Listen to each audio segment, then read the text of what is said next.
En el nombre de Dios Padre, Dios Hijo, Dios Luz, Espíritu Santo. Con fe invoquemos al Espíritu Santo. Digámosles a nuestro Dios que nos bañe con su bello y grandioso Espíritu. Regocije en nosotros su hermosa y bella luz. Danos sabiduría, inteligencia, discernimiento. Danos el comprender lo que es bueno y lo que es malo, para que podamos hacer lo bueno y nada más que lo bueno, ya que lo bueno es grato a ti y es para el bien nuestro. Espíritu Santo de Dios, tú inspiraste a los hombres para que escribiera lo que Dios puso en sus corazones. Así te pedimos, Espíritu Santo, que en nosotros nos inspire la interpretación y el hablar la verdad y nada más que la verdad. Y que por la proclamación de esta santa palabra, en la fe de nuestro Señor Jesucristo, se abran puertas, se rompan nudos, ataduras, cadenas de esa hermosa bendición, que sean sanadas las heridas interiores, corazones, que también se abran los oídos, los ojos y las mentes de aquellos que están cerrados.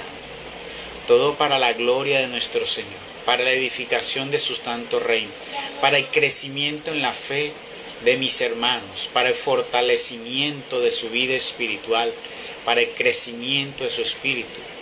Y así no sean de los vencidos, sino de los vencedores, de los que puedan luchar y vencer al enemigo con todas sus argucias y engaños, que hoy se viste de ángel y de luz para engañar al pueblo de Dios.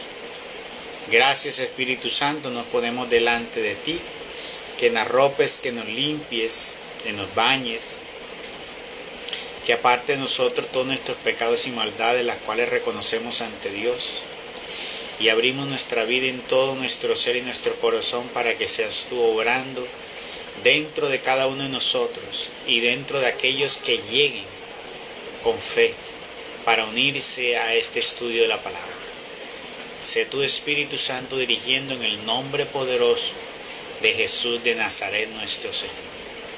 Y a ti, hermosa y bella Madre, Santísima Virgen María, que eres la llena de gracia y es tanta luz que le diste luz a Isabel, nos ponemos en tus manos, hermosa María, también, y pidiéndote intercesión y nos acompañes en este estudio de la palabra. Bienvenida seas, oh Santísima Madre, a cada uno de los hogares y de las vidas que ahora se disponen, en el nombre poderoso de Jesús de Jesús de Nazaret nuestro Señor. Amén. Bueno, muy bien. Nos vamos a ubicar en el capítulo 37 del libro del Éxodo. Bueno, esta noche vamos contando con la presencia de Diana. Buenas noches, te bendiga Lady, Alba, Rosa, doña Gladys y Hernando. Dios los bendiga y los llene grandemente. Espero que esta palabra los edifique. Entonces, capítulo 37 del libro del Éxodo. Abre, Señor, mis labios y mi boca proclamará tus alabanzas.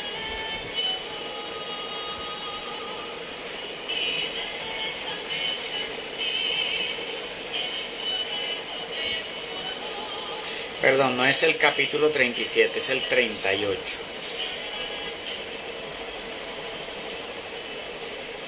Bien, capítulo 38 dice: Luego hizo el altar de los holocaustos de madera de acacia, medía 2,5 metros de largo por 2,5 metros de ancho, es decir, era cuadrado, y tenía 1,5 metros de alto.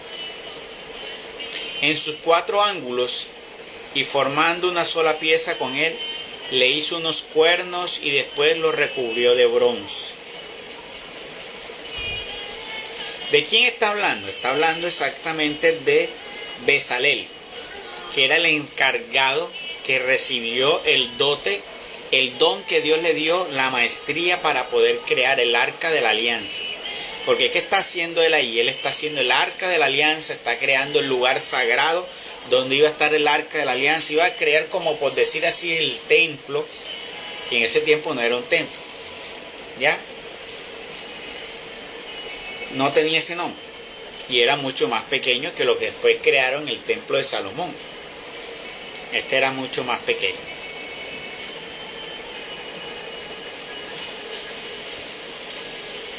Entonces dice, hizo además todos los utensilios del altar, los recipientes para recoger las cenizas, las palas, los aspersorios, los tenedores y los braseros. Todos estos utensilios los hizo de bronce. También fabricó para el altar un enrejado de bronce en forma de red y lo puso debajo de la parte saliente del altar, de manera que llegaba desde abajo hasta la mitad del altar. Puso 4 argollas en los 4 extremos del enrejado de bronce para hacer pasar por ellas las andas. Hizo las andas de madera de acacia y las recubrió de bronce. Y pasó las andas por las argollas que estaban a ambos lados del altar para transportarlo. El altar era hueco por dentro y estaban hechos de tablas. Ahora les voy a mostrar una foto de cómo era eso.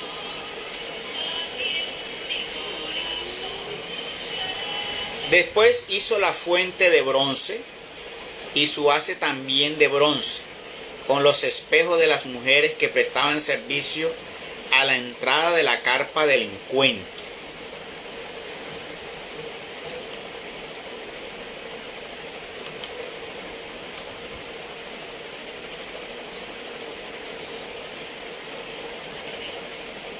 Le voy a mostrar a ver si vemos imágenes aquí. Esto que estamos leyendo ahora mismo aquí, que es como el tabernáculo, que lo que estamos leyendo ahora mismo es esto. Le voy a mostrar.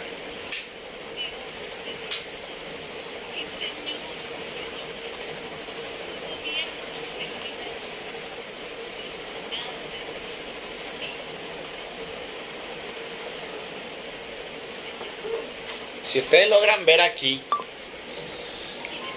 en la imagen, si están viendo esta parte, acá era el lugar como donde se reunía. Esta partecita pequeña que ustedes ven acá es lo que estamos leyendo ahora mismo que estaba haciendo, y es donde se ofrecían todos los propiciatorios. Es donde se ponía la víctima, y la víctima ahí se ponía en fuego. ¿Para qué? Para que el fuego lo fuera quemando y fundiendo, y ese humo llegaría, es lo que el aroma agradable. No se ve allí, sí se ve allí. ¿Ya? Este es el lugar donde entraban. Ahora aquí era donde se ofrecía las víctimas. Bueno, voy a buscarle otra imagen para que lo vean más cerca a veces.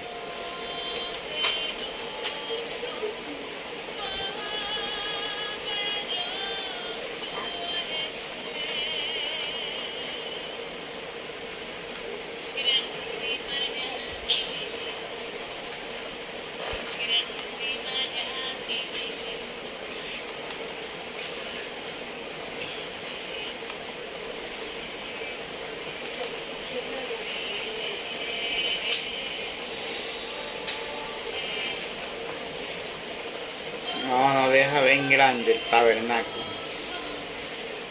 Bueno, aquí sí. Vea, aquí sí se ve. ¿Sí ven ahí? ¿Sí lo ven ahí? El tabernáculo. ¿Cuál es? Este. Se ofrecían allí todas las víctimas. Ahí estaba el fuego y se echaban las víctimas. Y este era el lugar donde estaba. Aquí solamente, ¿quién podía estar aquí? Los sumos sacerdotes. Eran los que ofrecían ese santo sacrificio. No podían estar otras personas sino los sacerdotes, los sumos sacerdotes. De hecho era solo el sumo sacerdote. Y acá era que estaban los otros. y los dividía esta rejilla que estaba ahí. ¿Sí se ve? Doña Rosa, que me confirme si se ve. ¿Sí lo pudieron ver?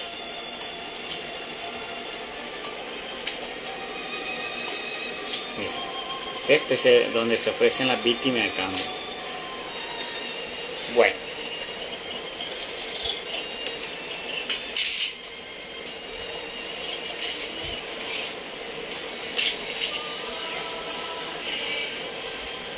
Dice entonces, ahora la fuente, se hicieron también una fuente, dice, después hizo la fuente de bronce y su base también de bronce con los espejos de las mujeres que prestaban servicio a la entrada de la carpa del encuentro. Había una fuente, le voy a mostrar la fuente. ¿Se ven la fuente que era donde está el agua?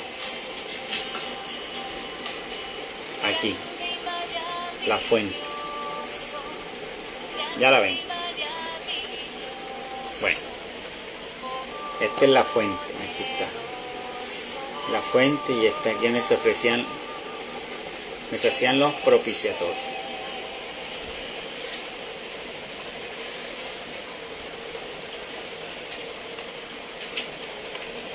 Entonces dice.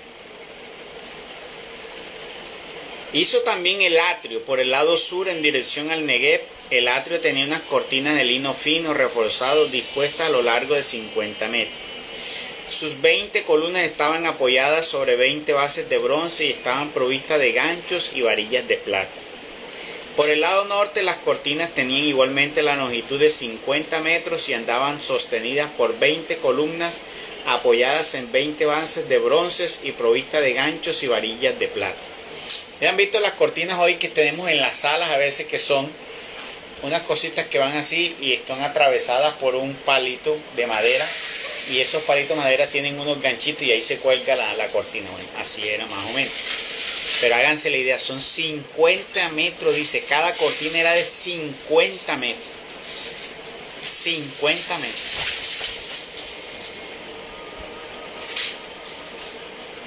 Las cortinas colocadas a un lado de la entrada medían 7 metros y medio de largo. Allí estaban 3 columnas y 3 bases. Las del otro lado tenían las mismas medidas también con 3 columnas y sus respectivas bases. Las del otro lado tenían las mismas medidas, también con 3 columnas y sus respectivas bases.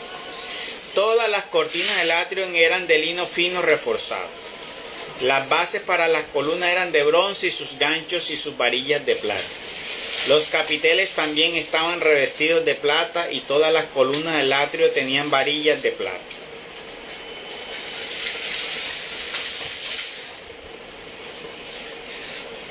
El cortinado de la puerta del atrio era de púrpura, violeta y escarlata, de carmesí de lino reforzado, y estaba recamado artísticamente. Tenía 10 metros de largo y su altura, lo mismo que las cortinas del atrio, era de 2 metros y medio.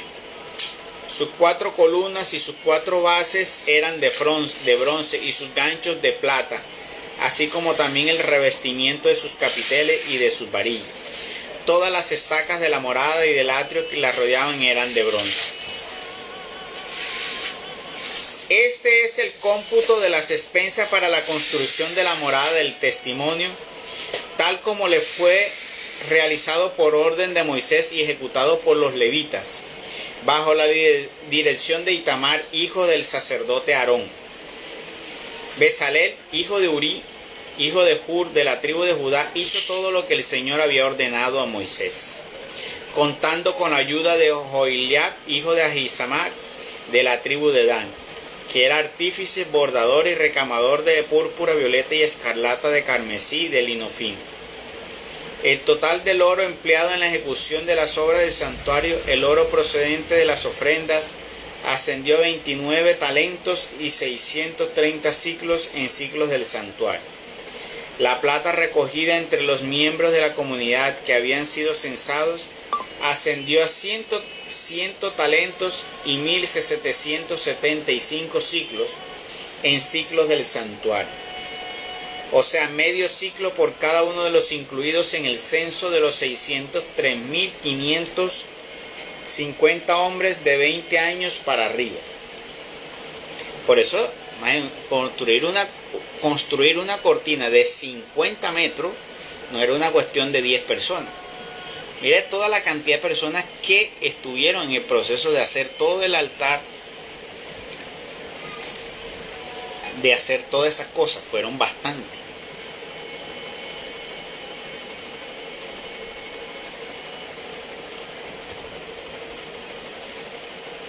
Los 100 talentos de plata se usaron para fundir las bases del santuario y las bases que sostenían el cortinado a razón de un talento por base. Y con los 1675 ciclos hicieron ganchos para las columnas, revistieron los capiteles y los unieron por medio de varilla.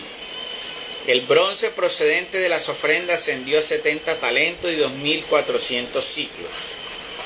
Con ellos se hicieron las bases para la entrada de la carpa del encuentro, el altar de bronce con su enrejado y todos los utensilios, las bases para las cortinas que bordeaban el atrio y para la entrada del mismo, y también todas las estacas de la morada y del atrio que la rodeaban.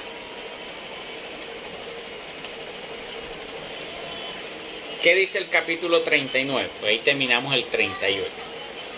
También hicieron las vestiduras litúrgicas para el culto del santuario y las vestiduras sagradas de Aarón, como el Señor lo había ordenado a Moisés. Para ello emplearon púrpura, violeta y escarlata, carmesí y lino fino. El efod lo hicieron de oro, de púrpura, violeta y escarlata, de carmesí y de lino fino reforzado. Prepararon láminas de oro trabajado a martillo que luego cortaron en forma de hebras para entretejerlas artísticamente con la púrpura, violeta y escarlata, con el carmesí, con el lino fino reforzado. Después se aplicaron al efod 2 hombreras, y este quedó unido por sus 2 extremos. El cinturón para ajustarlo formaba una sola pieza con él, y estaba hecho de la misma manera. Era de oro, de púrpura, violeta y escarlata, de carmesí y de lino reforzado, como el Señor lo había ordenado a Moisés. También trabajaron las piedras de lápiz lazuli, que fueron engarzadas en oro y grabadas con los nombres de los hijos de Israel, como se graban los sellos. Finalmente colocaron las piedras en las sombreras del efod, para que fueran un memorial en favor de los israelitas, delante del Señor, como Él se lo había ordenado a Moisés. También hicieron el pectoral, trabajado artísticamente y confeccionado de la misma manera que el efod. Lo hicieron de oro, de púrpura, violeta y escarlata, de carmesí y de lino fino reforzado. El pectoral era cuadrado y de doble paño, de un palmo largo y de otro ancho. Lo guarnecieron de piedras preciosas y dispuestas en 4 hileras. En la primera había un jaspe rojo, un topacio y una esmeralda. En la segunda un rubí, un zafiro y un diamante. En la tercera un ágata, una cornalina y una amatista. Y en la cuarta un crisólito, un lápiz lazuli y un jaspe verde. Todas ellas estaban engarzadas en oro. Las piedras eran 12 en total, como los nombres de los hijos de Israel, y cada uno llevaba grabado el nombre de una de las tribus de las 12 tribus, como se graban los sellos.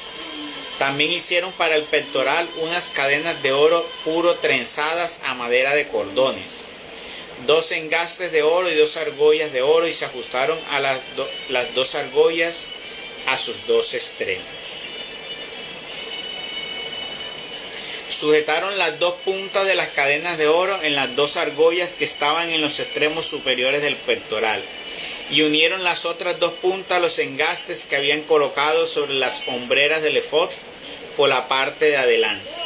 Hicieron asimismo otras 2 argollas de oro y las ajustaron a los 2 extremos inferiores del pectoral sobre el borde interior, el que da hacia el efod. También forjaron otras 2 argollas de oro y las adhirieron a las 2 sombreras del efod, por la parte de adelante y bien hacia abajo, o sea, cerca de la costura y encima del cinturón. Así ajustaron el pectoral, también haciendo pasar entre sus argollas y las argollas del efod un cordón de púrpura violeta, de manera que el pectoral quedaba fijo sobre el cinturón y no podía desprenderse del efod. Esto es lo que el Señor había ordenado a Moisés. Además hicieron el manto del efod todo tejido de púrpura violeta. En el centro tenía una abertura semejante al cuello de una cota de guerrero y reforzada con un dobladillo para que no se rasgara. Su ruedo estaba adornado con unas granadas de púrpura violeta y escarlata de carmesí y de lino fino reforzado.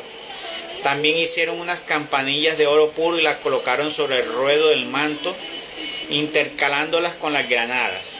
Las campanillas y las granadas estaban dispuestas alternadamente, una al lado de la otra o a lo largo de todo el ruedo. El manto se empleaba para ejercer las funciones sacerdotales, como el Señor se lo había ordenado a Moisés.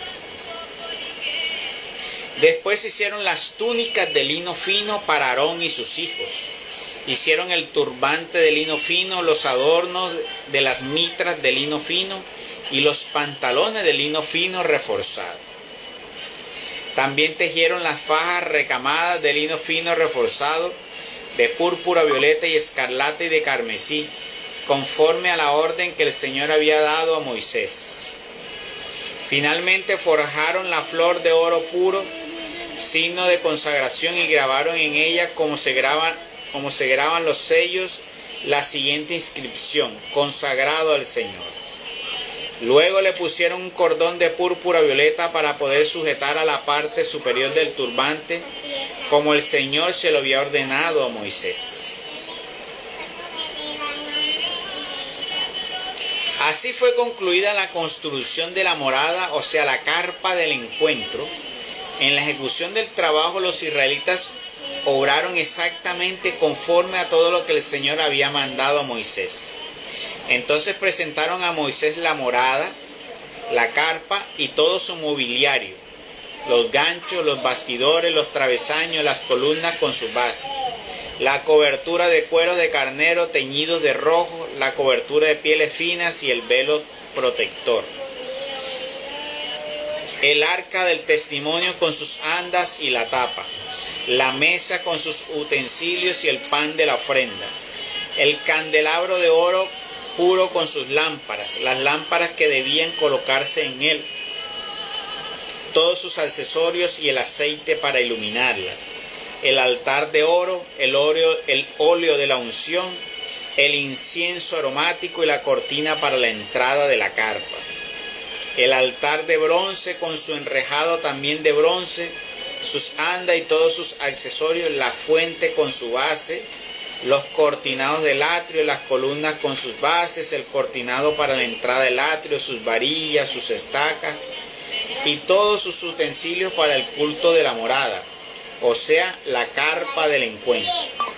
Las vestiduras litúrgicas para oficiar en el santuario, a saber, las vestiduras sagradas para el sacerdote Aarón y las que usarán sus hijos para las funciones sacerdotales. Los israelitas realizaron todo el trabajo de acuerdo con las instrucciones que el Señor había dado a Moisés. Cuando Moisés vio que habían hecho toda la obra, ajustándose exactamente a lo que el Señor había ordenado, los bendijo. Después de todo creado, dice el Señor, los bendijo.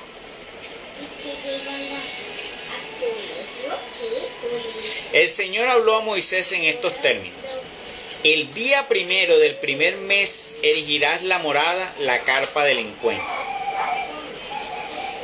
Allí pondrás el arca del testimonio y la protegerás con el velo. ¿Cuál es el arca del testimonio? Ya les voy a mostrar. El arca del testimonio.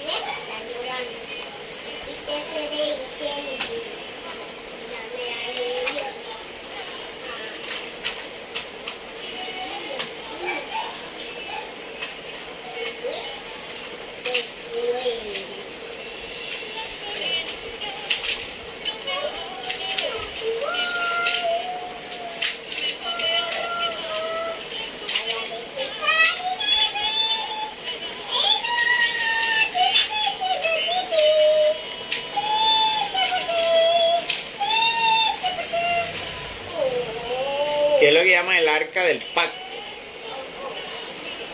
Era algo que podían ellos mover. Dios dio unas instrucciones para que ellos lo pudieran transportar de un lugar a otro. Ya lo voy a mostrar más o menos. Era de oro puro.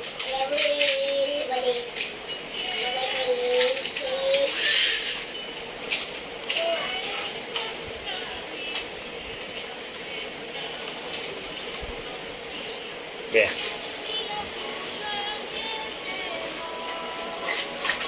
Esta. Eso es puro oro, hecho con puro oro. Si ven los ángeles, aquí están los dos ángeles que le mandó a poner el Señor. Aquí abajo están las varillas donde ellos lo cargaban. Y eso era el arca que Dios había bendecido y por el cual Él respaldaba y se manifestaba. Y ellos lo podían cargar de un lugar a otro. De hecho, ellos lo llevaban, ¿ya? Y hacía un ritual donde lo llevaban y donde lo ponían. Este es el arca que ha dicho Francisco que se va a abrir. Va a haber un rayo de luz que unirá ¿qué? Del cielo con la tierra, que saldrá del arca que está en la tierra. Y habrá un rayo de luz que los une.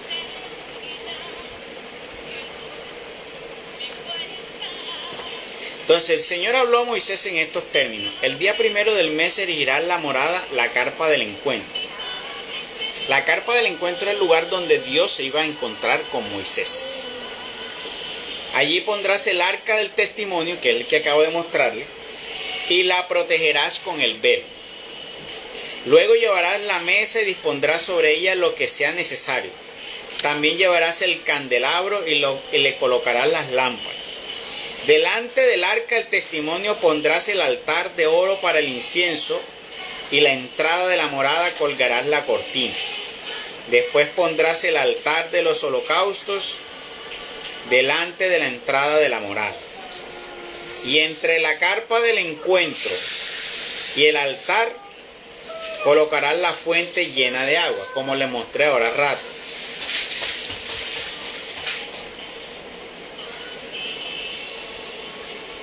Y entre la carpa del encuentro y el altar colocarás la fuente llena de agua. O sea, recuerda que le mostré donde se hacían las víctimas, donde se ponían las víctimas allí para ofrecerla, que era fuego y caía allí. Y ahí ponían los corderos, el animal macho de 1 año. Ahí lo ofrecían, todos los animales que ofrecían ahí como propiciatorio a Dios. Entonces, entre la mitad de donde estaba el arca de la alianza, que estaba recubierta, y donde se ofrecían los sacrificios, en la mitad había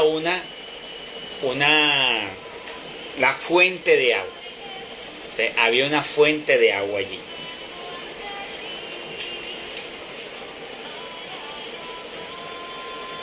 Levantarás el atrio alrededor y a su entrada colgarás el cortinado correspondiente. Luego tomarás el óleo de la unción y ungirás la morada y todo lo que ella contiene. Así la consagrarás con todo su mobiliario y será una cosa sagrada. Hoy nosotros utilizamos el agua que se le presenta al Señor, el agua bendecida, para poder nosotros poder hacer una oración, que eso es grato a Dios y es bueno que todos lo hagamos, así como todos Dios nos pide tengamos un altar o tengamos la imagen de los 10 mandamientos, tengamos el cuadro de los 10 mandamientos en nuestros hogares para mostrar, hacer el altar donde está el Cristo, la Virgen María, los arcángeles. Pues con esta agua hacer una bendición del hogar. Eso es algo que también se puede hacer, o los negocios también. Mira que el Señor en antiguos tiempos utilizaban también era un aceite de unción.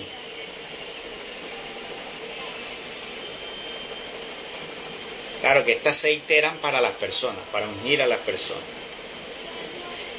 Pero el altar también se podía ungir. Ungirás asimismo el altar de los holocaustos con todos sus utensilios, así consagrarás el altar y esta será una cosa santísima.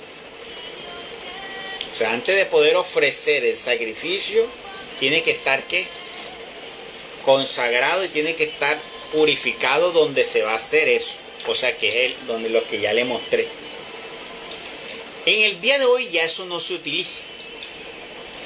¿Cuál es el lugar donde Dios, si nosotros iríamos a mirar dónde está donde se hace esa consagración, perdón, donde se hace toda esa expiación, donde se ofrecen los sacrificios, en el día de hoy, ¿qué sería? Si nosotros hoy trajéramos eso hoy a nuestra realidad,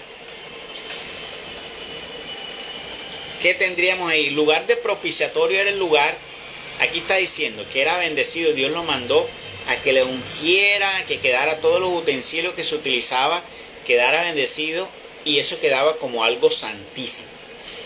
Y era algo que ahí era donde se ponían las víctimas para que se quemaran y subiera al cielo el olor fragante. Voy a mostrarles algo. Voy a mostrarse.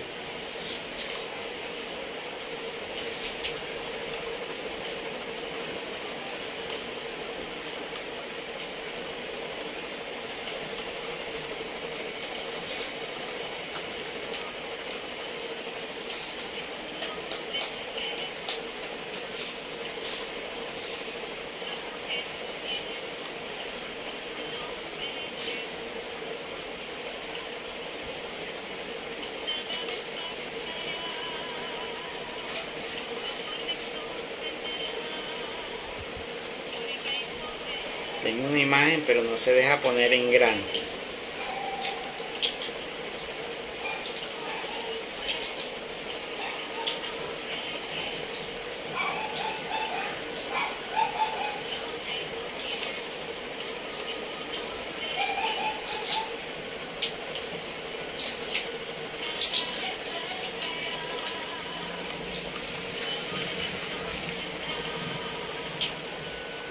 Bueno.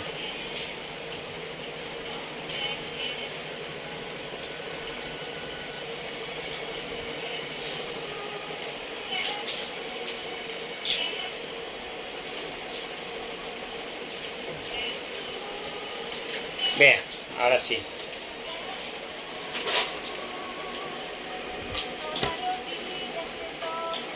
Este lugar donde te ven el fuego es lo que le está diciendo el Señor a Moisés. Conságralo, úngelo, y eso quedará santísimo, con todos los utensilios. Ahí era donde los sumos sacerdotes llevaban las víctimas, ¿sí? El lugar propiciatorio, allí, donde está el fuego. Aquí. ¿Qué están viendo ahí? Bueno, allí, ese lugar es donde se ofrecían las víctimas para Dios. Ese ya no existe, ya no es necesario. Ahora en nuestra realidad, el día de hoy, ¿cuál sería ese lugar? ¿O dónde estaría hoy en la realidad nuestro eso? Pues eso es nuestro corazón. Ahora ya no existe ese lugar, ahora está en nuestro corazón. Porque recuerden que Dios quiere que todo lo que nosotros hagamos de sacrificios, ya nosotros no tenemos que hacer sacrificios con animales ni nada. Porque ya el Señor hizo un único sacrificio por todos. Ya no hay nada más grande que ese sacrificio. Con ese fue y basta, y no habrá otro. Porque si hay otro, quiere decir que ese no bastó. O sea, sería incoherente. A veces basta hasta el final. Entonces, ya no tenemos que... Entonces, ese lugar propiciatorio, ahora el Señor lo que es que cada quien lo tiene en su corazón, y es en su corazón donde va a ofrecerle a Dios. Por eso el corazón debe ser un lugar sagrado que tú tienes que cuidar. Por eso la palabra de Dios dice: cuiden sus corazones, porque de él mana la vida.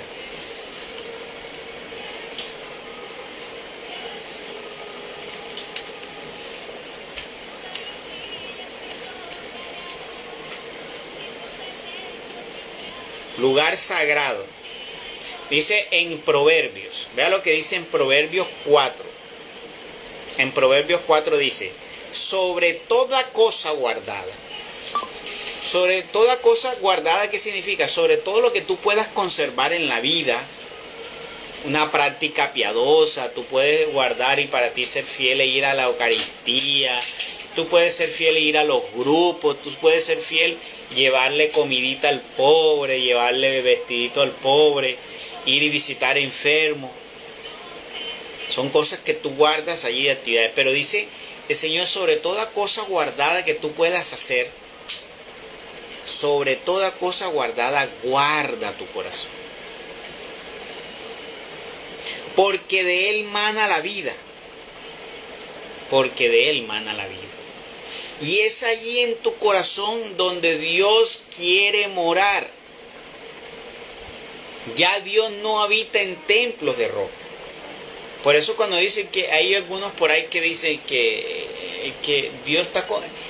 hay algunos pastores, o también lo escucha uno en la iglesia católica, que esta es la casa de Dios. Mentira, esa no es la casa de Dios. Peor aún, vas y tú vas a ver los lugares en la iglesia católica donde están expuestos, donde guardan la hostia consagrada. Entonces dice que ahí está Dios. No. Y eso es algo que pues hoy en día puede sacar ampolla a la gente. Y pues les va a sacar ampolla. Pero ese cuerpo y esa sangre se hace presentes en virtud de la consagración que hace el sacerdote. O sea, cuando el sacerdote está presente haciendo la consagración, ahí está la presencia del Señor. Pero cuando el sacerdote guarda eso y él se va y la iglesia se cierra, Dios no está ahí. O sea, como que Dios se quedó sentado allí. No. Se guarda como algo sagrado.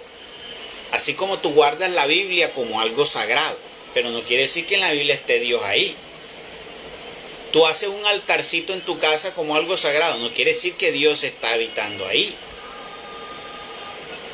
Lo mismo sucede con estas... ¿ya? Porque hay personas que hoy le ven a ustedes que... he escuchado a personas que dicen, no, que tienes que ir a visitar el Santísimo. Pero ¿cómo así? Santísimo lo puedes visitar en tu cuarto. Tú te encierras, te postras a orar. O sea, no está malo ir a visitar el Santísimo, claro que sí.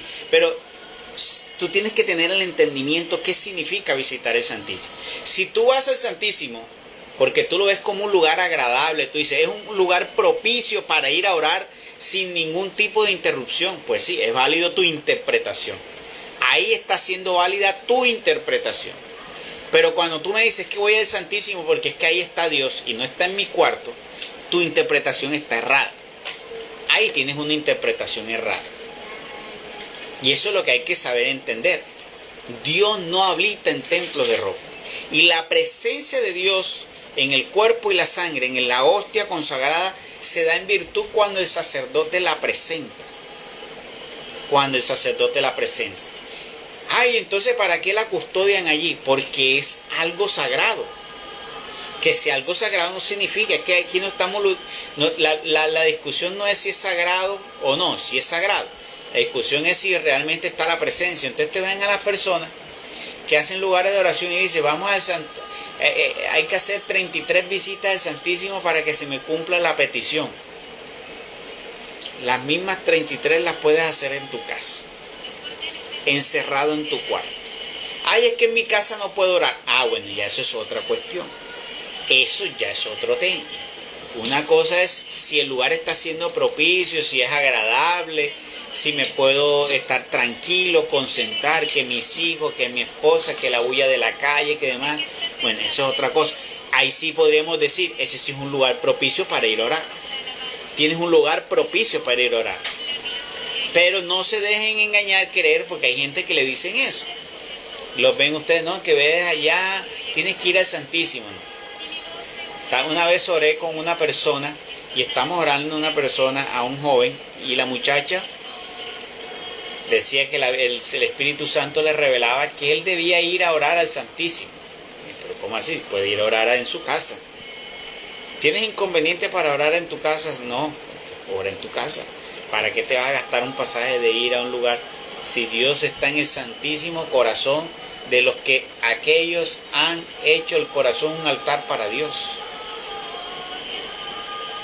Si usted hizo de su corazón un altar, le aseguro, porque recuerden algo, le voy a recordar algo. El Señor dijo en su palabra que Él vendría a ser morada en nosotros. Y aquellos que cumplieran su palabra y le llevaran a la vida, Él vendría a morar con nosotros. Y que el Padre también vendría a morar con nosotros. Si ustedes hacen un estudio de eso, el Señor no se refirió a un lugar. Cuando Él dijo, vengo a morar con ustedes, no hizo referencia a ningún lugar. Y muy raro que ustedes escuchen algún teólogo, algún estudioso de la palabra que te vaya a decir que se refiere a un lugar. Y si se lo dicen, está muy errado. Cuando el Señor hizo la promesa, el que cumpla mi palabra, el que la lleve a la vida y a la práctica, yo moraré en él y vendré con el Padre a morar en él, se refiere a la persona, a morar dentro de la persona en espíritu. Entonces, ¿qué está queriendo darnos a entender Dios? Que nosotros somos morada de su presencia. Nosotros podemos hacer morada de su presencia en espíritu. Pero ¿por qué no somos morada del Señor en el espíritu? No lo podemos contener. Lo que pasó en los antiguos tiempos. ¿Qué pasó cuando Dios le habló al pueblo? A muchos se les reventaron los tímpanos, no aguantar. Hay gente que dice, ¿por qué Dios no se le presenta a la humanidad? La humanidad, Dios se le llega a presentar a la humanidad y la humanidad no es capaz de contener a Dios. Pueden sucumbir, porque ya sucedió en los antiguos tiempos. Ya lo hemos leído en el estudio del Éxodo, que Dios, porque el pueblo le exigió a Moisés, nosotros queremos ver a Dios y escucharlo así como tú lo ves y lo escuchas. Moisés rogó a Dios para que se les presentara. Dios le dijo, bueno, dile que se prepare. Porque mira que Dios le dice, ve y dile que se prepare. Y una de las preparaciones fue que no tengan relaciones sexuales con sus parejas durante 3 días. Muchos no creyeron, no se purificaron, y solamente fue escuchar la voz de Dios, y esos hombres murieron y se les reventaron los tímpanos, no contuvieron, porque fueron desobedientes. Pero aquellos que obedecieron pudieron resistir y escuchar, y no fueron todos. Entonces nosotros no podemos escuchar muchas veces la voz de Dios, del Espíritu, porque no somos capaces de poder contener toda esa potencia, toda esa santidad, porque estamos ¿qué? En una vasija que es muy débil, que es muy frágil. Entonces, ¿qué tenemos que hacer nosotros? Nosotros tenemos que poder hacer una morada, para que en esa morada podamos nosotros ir pudiendo recibir cada vez más. Dios se va derramando allí en esa morada. Y ese que en el corazón. Entonces, hacerle un altar a Dios en nuestro corazón. Hay que hacerle una morada a Dios en su corazón. ¿Y cómo harías tú una morada? Mira que en el antiguo tiempo hemos leído 3 capítulos donde muestran cómo Dios dio una especificación. Y las especificaciones de eso, un altar tenía, mire, oro, todo recubierto en oro los lugares sagrados. Cortinas refinadas, recamadas, adornadas, hechas lindas y hermosas. Aparte de eso, Dios mandó a poner un aceite de unción, un aceite con olor fragante de lo mejor como unción, y mandó a hacer incienso también como unción y regar. Entonces, imagínate tú el incienso que debe salir de tu corazón, el óleo de tu corazón. ¿Cuál es? La palabra dice que la oración, uno le ora, Señor, para que ese sea el incienso que llegue ante ti, que rompa las nubes y llegue a tu presencia. Entonces, esas oraciones, esas alabanzas, esas adoraciones que tú puedas hacer, esas oraciones que tú haces encerrado en tu cuarto, en toda tu intimidad, en toda tu sinceridad, despojado de todo vano interés, ese es el verdadero incienso que llega a Dios. Olor fragante, dice Pablo, que rompe las nubes y llega allá, al cielo. Ese quien lo recogen, los ángeles recogen ese olor fragante y lo presentan a Dios. Eso es lo que está en el libro del Apocalipsis. Que llevan quien, los santos llevan esas. Entonces dicen que son los santos que murieron, a los que la iglesia ha canonizado. No. Esos santos Esos santos deberían ser ¿quiénes? ¿En qué momento se presentan eso? En la Eucaristía. Se supone cuando se abre el altar, está en la presencia de todos los... Ahí, cuando se abre un altar a Dios, hay presencia de ángeles. En la Eucaristía hay presencia de ángeles, porque es un altar santo. Entonces, ¿quiénes son los santos que debían presentar a Dios? En ese momento, mire que Pablo antes llamaba santo a los primeros creyentes, porque eran hombres entregados totalmente. Entonces hay que saber entender la palabra santo que explicaba Pablo en el antiguo tiempo. ¿Ya? Era en ese momento, ya no. ¿Qué pasa? Entonces Pablo en ese momento, o sea, los que eran sacerdotes, era lo que Pablo llamaba santo. Pero los sacerdotes hoy no son santos. Pero sí siguen presentando, o sea, ellos como santos eran los que presentaban las oraciones a Dios, porque ellos que, recuerden que cuando ellos hacen la Eucaristía dice, presentan tus oraciones y presentan las oraciones de ellos a Dios. Por eso hay un momento en la liturgia que es el momento en que nosotros presentamos las oraciones. Ese es el momento donde ellos presentan esas oraciones a Dios.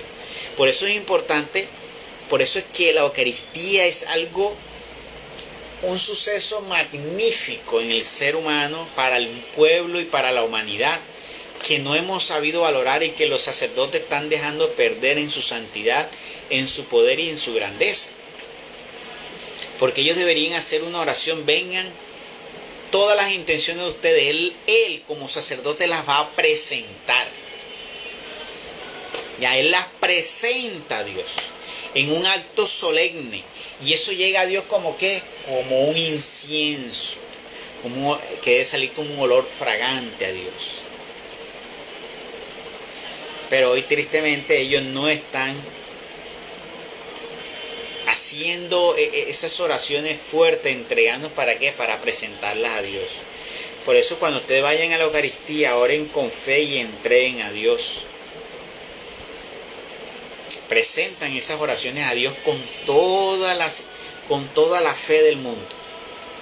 Porque ya no, ahí sí hay una diferencia. Ahí sí podríamos decir que hay un poquito de diferencia entre la oración que hago en mi cuarto y la que voy a hacer en la Eucaristía.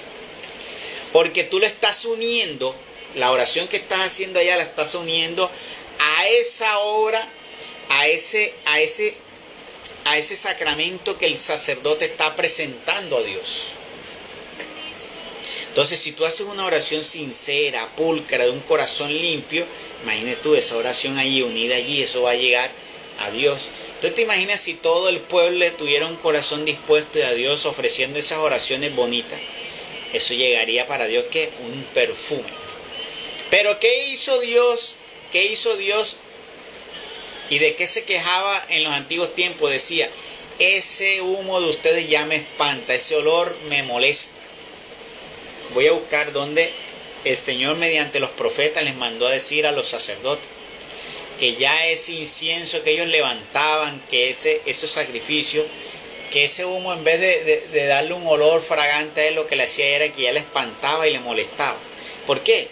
Porque no lo ofrecían con sinceridad, no había un pueblo correcto, no lo ofrecías con rectitud, con amor a Dios. Entonces, si tú hoy ya no tienes que ofrecer esa parte, lo ofreces verdaderamente de corazón, con amor, con sinceridad, pues vas a tener tú presentar a Dios una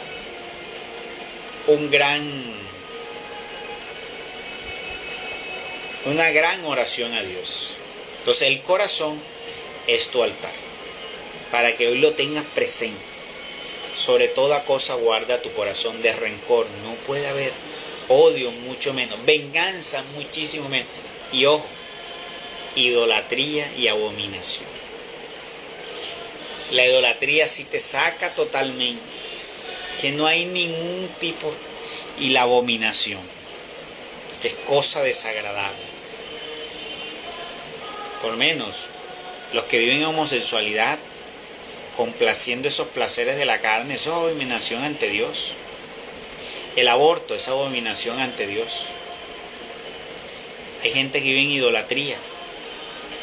Y no tanto la idolatría de tener una imagen, la idolatría donde hay gente que, mira que hay gente que ha dicho, no, yo prefiero las cosas del mundo que Dios. Hay gente que lo ha dicho con plena conciencia. Eso es una idolatría. Cuando aquellos que no lo dicen pero lo viven así, o sea, para ellos es más importante el dinero, lo material, y lo ponen por encima de Dios. Es más, que por eso ellos desprecian las cosas de Dios, no le dedican tiempo a Dios, pues lo están diciendo con su vida. Eso es una idolatría. Entonces, esa es idolatría, y esa abominación es cosa que hace de tu altar algo repugnante. Y de ahí no va a salir ningún... Puedes hacer la oración que quieras, no va a llegar. Entonces, cuando vayamos a ofrecer oraciones, tenemos que tener en cuenta cómo está nuestro altar. Si de nuestro altar está siendo un altar que pueda salir una oración que sea incienso agradable a Dios. Que Dios la reciba con un buen incienso. Por eso es que es importante también las oraciones grupales. ¿Sí se dan cuenta? ¿De qué nos sirven esas oraciones grupales? Y por eso es que en las oraciones grupales es muy importante alabar a Dios. Porque esa adoración, sobre todo esa adoración en grupo, si la hacemos todo con un corazón dispuesto para Dios, imagínense cómo llegará a Dios esas oraciones y esas alabanzas todas juntas. Por eso es que cuando dicen, vamos a orar a Dios, despojen sus corazones de todo los afanes, despójense de todos los afanes, los apegos, despójense de todo eso, de esos odios, de todo eso. ¿Cómo le vas a poder orar a Dios cuando tienes delante de ti tantas cosas que ahí te están, como dice, te están manchando?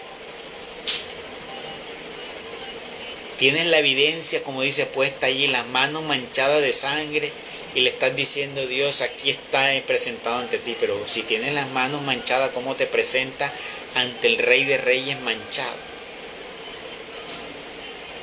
Te vas a presentar ante el Rey de Reyes y vas con un vestido todo hilachado y todo feo. Esa es tu presentación cuando no vas bien presentado, cuando no vas santo, cuando vas sucio de corrupción, cuando vas sucio de muerte y todo eso. Entonces es muy importante nuestra adoración y esas alabanzas, porque a Dios le gusta que nosotros lo alabemos y lo exaltemos y lo adoremos. Y ahí cuando lo hacemos en grupo, eso llega fuerte y es mucho más importante y es mucho agradable a Dios. Por eso alabemos a Dios, y para eso cuando se reúnen en grupo, para eso también están. Yo a veces me he dado cuenta que muchas veces no se hace en el grupo, en la comunidad, hay algo que no se hace mucho, y es la adoración y la alabanza al Señor. La alabanza. Es decir, vamos a alabar un rato al Señor, vamos a glorificarlo, exaltarlo. Sí se ora, y se ora con el corazón, pero cuando decimos, Señor, vamos a levantar a ti nuestra adoración, nuestra alabanza, reconociéndote como nuestro Señor, bendito seas, adorado seas, glorificado seas. Ese momento de decirlo y repetirlo y decírselo al Señor, y cada vez con mayor fuerza, y santo, santo, santo. Eso es adoración. En el cielo están repitiendo, santo, santo, santo.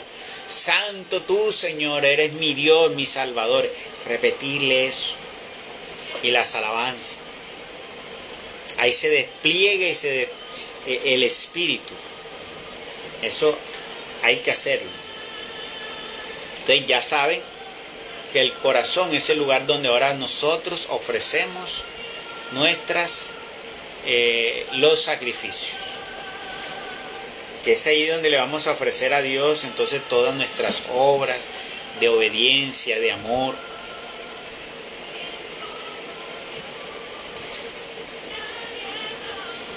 ¿Qué dice aquí?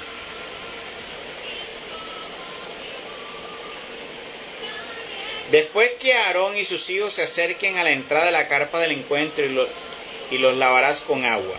Luego revestirás a Aarón con las vestiduras sagradas, lo ungirás y lo consagrarás para que sea mi sacerdote. Posteriormente harás que también se acerquen sus hijos, los vestirás con túnicas y los ungirás como ungiste a sus padres, a fin de que ejerzan mi sacerdocio. Esto se hará a fin de que la unción les confiere el sacerdocio para siempre, a lo largo de las generaciones. Moisés realizó exactamente todo lo que el Señor le había ordenado. En el segundo año, el primer día del primer mes, se procedió a la erección de la morada. Para ello Moisés asentó sus bases, colocó sus bastidores, dispuso sus travesaños y levantó sus columnas. Después extendió la carpa por encima de la morada y sobre ella colocó la cobertura de la carpa, como el Señor se lo había ordenado. Enseguida tomó las tablas del testimonio y los puso en el arca. Sujetó las andas en el arca y sobre ella colocó la tapa. Entonces condujo el arca hasta el interior de la morada, colgó el velo que la protegía y así cubrió el arca del testimonio, conforme a la orden que el Señor le había dado. También puso la mesa en la carpa del encuentro, sobre el lado norte de la morada, delante del cortinado, y dispuso conveniente sobre ella los panes de la ofrenda, delante del Señor, como el mismo Señor se lo había mandado. Luego puso el candelabro frente a la mesa en el lado sur de la morada, y le colocó las lámparas delante del Señor, como el Señor se lo había ordenado. Puso asimismo el altar de oro delante del cortinado, y quemó en el incienso aromático como el Señor le había ordenado a Moisés. A la entrada de la morada colgó la cortina, y delante de la entrada de la carpa del encuentro puso el altar de los holocaustos, sobre el cual ofreció holocausto y la oblación conforme a la orden del Señor.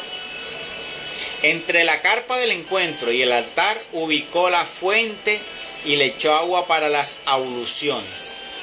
Moisés, Aarón y sus hijos se lavaron en ellas las manos y los pies. Fíjense que hay algunas cosas de la Eucaristía que pues tienen algo que ver con la tradición antigua. El lugar donde la mesa donde el sacerdote consagra el pan y el vino sería ese lugar propiciatorio que yo les mostré de fuego, ¿ya? Porque es allí donde se pone el cordero, ahí donde se va a manifestar el cordero. Mira que ellos utilizan un agua para lavar, que era lo que hacían antes también. Las vestiduras sacerdotales, parte de ello también lo tomaron.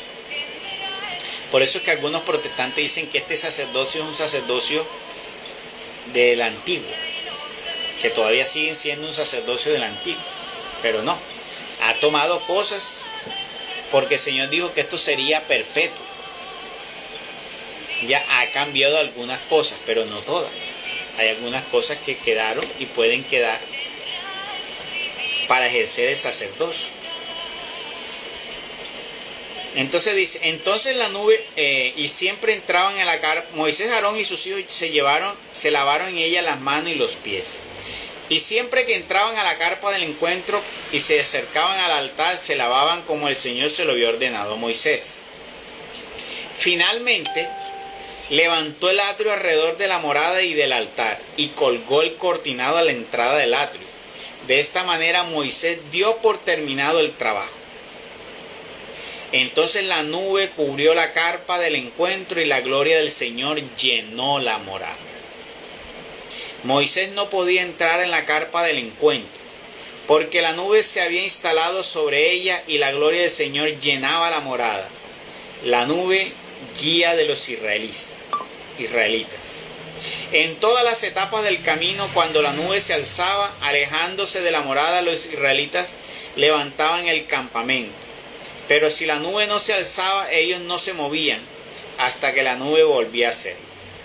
Porque durante el día la nube del Señor estaba sobre la morada, y durante la noche un fuego brillaba en ella a la vista de todo el pueblo de Israel. Esto sucedía en todas las etapas del camino. Palabra del Señor.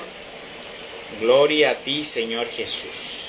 Y aquí terminamos entonces el libro del Éxodo. Vemos cómo la historia de un pueblo que sale del país de Egipto, conducido al principio, que llega a Egipto por medio de José, que hizo prosperar, Dios lo bendijo para prosperar este país, pero después fueron esclavizados. Muchos tomaron de las tradiciones de los egipcios, estaban ya maltratando al pueblo de Dios. Dios se acordó de su pueblo y pues eligió a Moisés para que Moisés fue su elegido para ir y hacer la obra.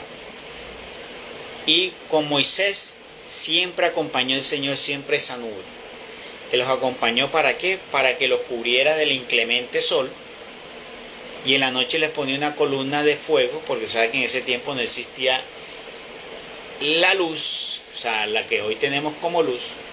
Ellos tenían que hacer sus lámparas, pero en ese momento que habían salido, que no tenían, pues el Señor les ponía, mientras caminaban en el desierto, una columna de fuego para que tuvieran luz.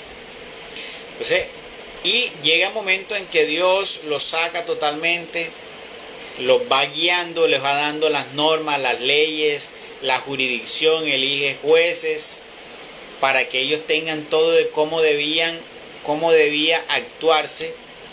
Y entonces dio normas y leyes sociales, jurídicas o civiles, y dio también unos lineamientos y normas a nivel de cómo deberían darse los rituales sagrados, que lo puso en cabeza de Aarón.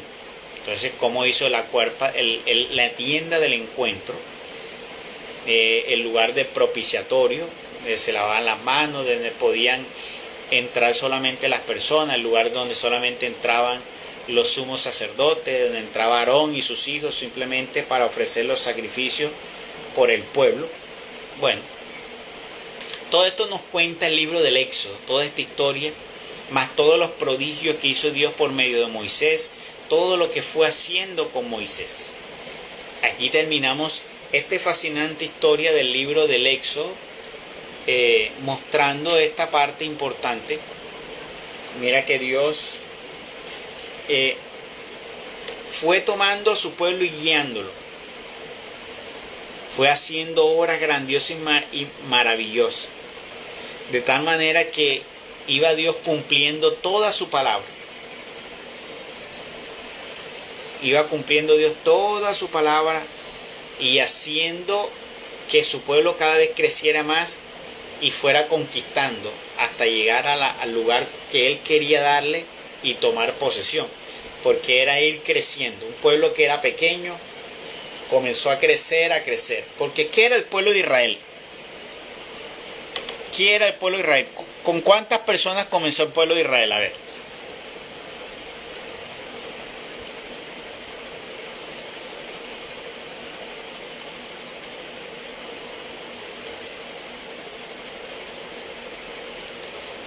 A ver lo que están. ¿Con cuántas personas comenzó el pueblo de Israel?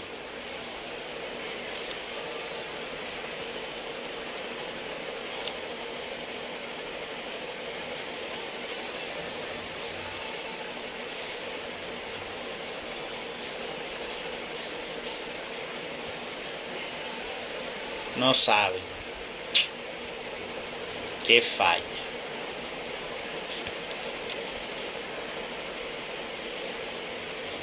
Israel comenzó con 12 personas, 13. No, ingresó con más, pero la base, ¿quién era? Jacob y sus 12 hijos. Cuenten ahí la esposa de los hijos, los nietos, el pueblo que entró a Egipto. Era un pueblo pequeño. Y mira que cuando salieron de Egipto, ¿cuánto eran? Dice, eran 500.000 hombres, alrededor de 500.000 hombres, sin contar mujeres y niños. Lo que salió de Egipto. Ese pueblo después se extendería muchísimo más. Entonces Dios puede hacer de una cosa pequeña, puede hacer una cosa grandiosa. Porque para Dios nada es imposible. Por eso uno no tiene que mirar la pequeñez de lo que es, sino la grandeza de quien lo promete. Y si Dios te ha hecho grandes promesas, tienes que creer aunque lo que tú veas lo veas muy pequeño o muy remoto. Porque Dios hace cosas inimaginables y uno no sabe cómo, pero saca el momento esas cosas inimaginables. Es el Dios de las cosas grandiosas y maravillosas. Hasta hoy subsiste el pueblo de Dios. Y esa es otra de las cosas que uno debe, con las cuales uno puede defender la iglesia. La iglesia viene siendo la continuación del pueblo de Israel. Es que la nueva Israel, ¿qué es? Es la iglesia. Entonces uno le dice esta reflexión a los hermanos protestantes. ¿Cuántas veces Israel se apartó de Dios? ¿Cuántas veces Israel cometió idolatría? ¿Cuántas veces Dios castigó a Israel por sus idolatrías? Por sus fornicaciones, por apartarse de Dios, por hacer lo contrario de lo que Dios mandó. Varias veces los mandó al exilio, se lo entregó a otros reyes, se lo entregó a otras personas. No nos vamos lejos, cuando llegó nuestro Señor Jesucristo estaban sometidos ¿qué? Al imperio romano. ¿De qué se quejaban los apóstoles y qué esperaban los apóstoles? Ellos querían que Jesús viniera a quitarles el yugo ¿de qué? De los romanos. ¿Qué esperaban y por qué no aceptaron, algunos no aceptaron a nuestro Señor Jesucristo? Porque ellos esperaban un rey para Israel, un rey como David, que fuera guerrero y que viniera ¿qué? A quitar a los romanos, que viniera a hacer que conquistar. ¿Ya? Eso era lo que esperaban y lo que querían muchos de los israelitas. Tanto que los apóstoles le preguntaron una vez al Señor eso, si Él venía a liberarlos. Y Él les dijo que no. Que Él venía a traer era otro reino.